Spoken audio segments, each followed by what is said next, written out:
Hello friends, welcome back to CG job education. दोस्तों, इसके पहले हम 40 एमसीक्यू देखे थे वैदिक काल से संबंधित। इस वीडियो में कम से कम 20 या 30 एमसीक्यूज और करने वाले हैं। तो चलिए शुरू करते हैं। देखिए, प्रश्न क्रमांक 41 है हमारा। उत्तर वैदिक काल में राजा के निम्नलिखित अधिकारी थे। तो इसका जो उत्तर हो जाएगा दोस्तों बी। तो आपका क्या क्या थे? पुरोहित, सेनानी और ग्रामीणी। ठीक है। प्रश्न क्रमांक 42 है। देखिए, प्रश्न क्रमांक 42 क्या कहता है? निम्नलिखित में से किसके विरुद्ध 10 कबीलों के शासकों ने वैदिक काल में दशराज्य युद्ध लड़ा था? ठीक है, तो इसका उत्तर हो जाएगा बी, सुदास। ओके दोस्तों, अगला प्रश्न है प्रश्न क्रमांक 43। तो देखिए, प्रश्न क्रमांक 43 क्या कहता है? तो प्रश्न क्रमांक 43 है, वैदिक काल में परी किसे कहा जाता था? तो इसका जो उत्तर हो जाएगा ए, जिनका जो व्यापार पर नियंत्रण था, है ना, उसको क्या कहा जाता था? परी कहा जाता था। प्रश्न क्रमांक 44 है दोस्तों। तो प्रश्न 44 क्या है हमारा? देखिए, रावी नदी का वैदिक नाम क्या है? तो रावी नदी का जो वैदिक नाम है पुरुषणी। ठीक है, ए इसका उत्तर होगा। अगला प्रश्न है प्रश्न क्रमांक 45। तो प्रश्न 45 क्या है? सूची ए, जिसमें वैदिक नदी है और उसके आधुनिक नाम से मिलान करना है। तो इसका जो उत्तर है दोस्तों बी हो जाएगा। देखिए, क्या है ए का? कुंभा नदी का क्या है? काबुल। ठीक है। परुष्णी नदी का है आपका रावी। उसके बाद में सदानीरा नदी का है गंडक। और आपका समुद्री नदी, तो इसका हो जाएगा सतलज। ठीक है, इस प्रकार से आप इसकी जोड़ी को मिलान कर सकते हैं। ठीक है दोस्तों, अगला है प्रश्न क्रमांक 46। तो प्रश्न 46 क्या है? वैदिक नदी कुंभा का स्थान कहाँ निर्धारित होना चाहिए? तो इसका उत्तर हो जाएगा ए, अफगानिस्तान में होना चाहिए। उसके बाद है आपका 47 प्रश्न, वैदिक युग किसे कहा? देखिए, वैदिक युग में क्या होता था? तो इसका जो उत्तर हो जाएगा दोस्तों सी, विधवा पुनः विवाह कर सकती थी, है ना। वैदिक युग में यह नियम था कि विधवा पुनः विवाह कर सकती थी। प्रश्न क्रमांक 48 देखिए, न्याय दर्शन का लेखक कौन था? तो न्याय दर्शन के जो लेखक हैं गौतम, ए इसका उत्तर हो जाएगा। प्रश्न क्रमांक 49 क्या कहते हैं दोस्तों? तो सुमेलित करना है ए को बी से। तो इसका जो उत्तर हो जाएगा सी, जो ऋग्वेद है। तो ऋग्वेद क्या है? ऐत्रेय कहलाता है। और आपका सामवेद, तो सामवेद क्या है? पंचविश। ठीक है, पंचविश के नाम से सामवेद प्रसिद्ध है। अथर्ववेद क्या है? गोपद के नाम से। और आपका यजुर्वेद, तो यजुर्वेद को क्या कहा जाता है? शतपथ कहा जाता है। इस प्रकार से आप इसको जोड़ी मिलान कर सकते हैं। प्रश्न क्रमांक 50 है। देखिए, निम्नलिखित 4 वेदों में से किस एक में जादुई भाषा या वशीकरण, जादुई माया का वशीकरण?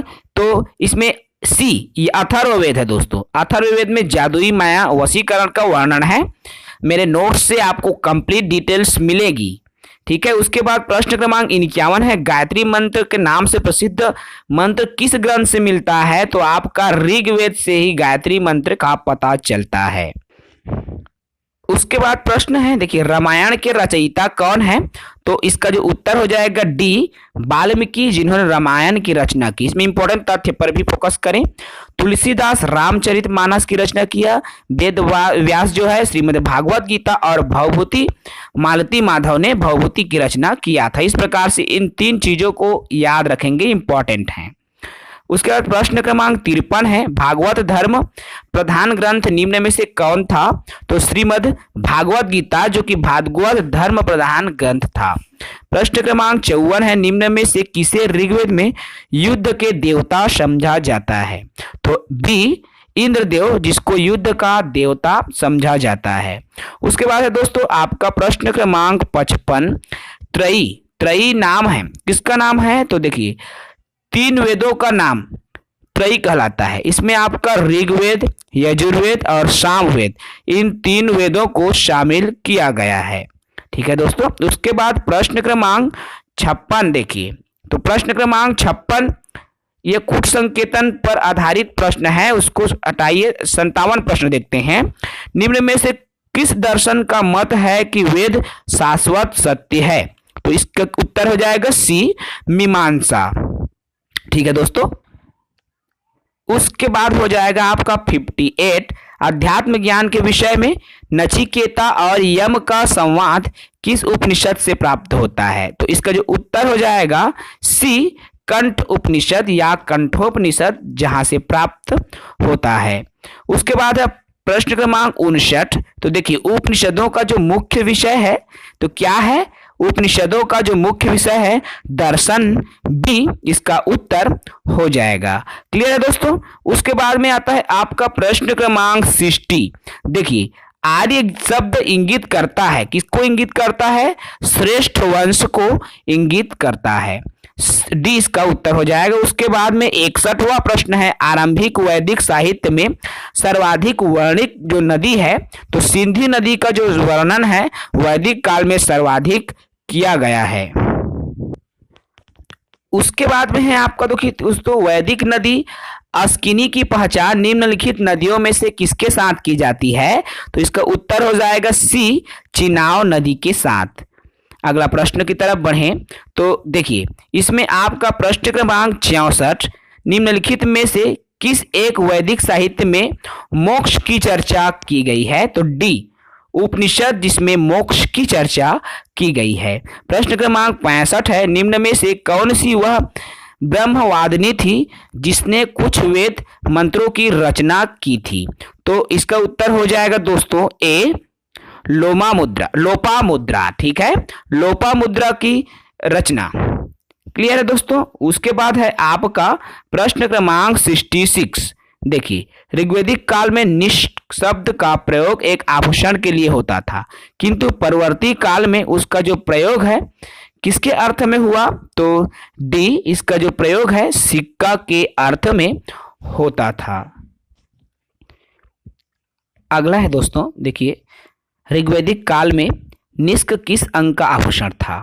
ठीक है, तो निष्क किसका आभूषण था? बी, गले का।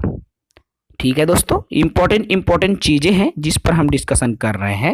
उसके बाद है 69 निम्नलिखित में से किसने आर्यों के आदि देश के बारे में लिखा था? तो किसने आर्यों के आदि देश के बारे में लिखा था? बाल गंगाधर तिलक जी। ये अंतिम प्रश्न ले रहे हैं दोस्तों इस वीडियो का। तो देखिए 70वां प्रश्न है निम्नलिखित में से किसका संकलन ऋग्वेद पर आधारित है? तो किसका संकलन? तो बी, सामवेद का जो संकलन है ऋग्वेद पर आधारित है। तो इस प्रकार दोस्तों मैं इस वीडियो में लगभग 25 से 30 प्रश्न लिया हूं आपके प्रैक्टिस के लिए। तो दोस्तों इसको अच्छे से प्रैक्टिस करें। मोस्ट इंपॉर्टेंट प्रश्नों का ही समावेश इस वीडियो में किया गया है।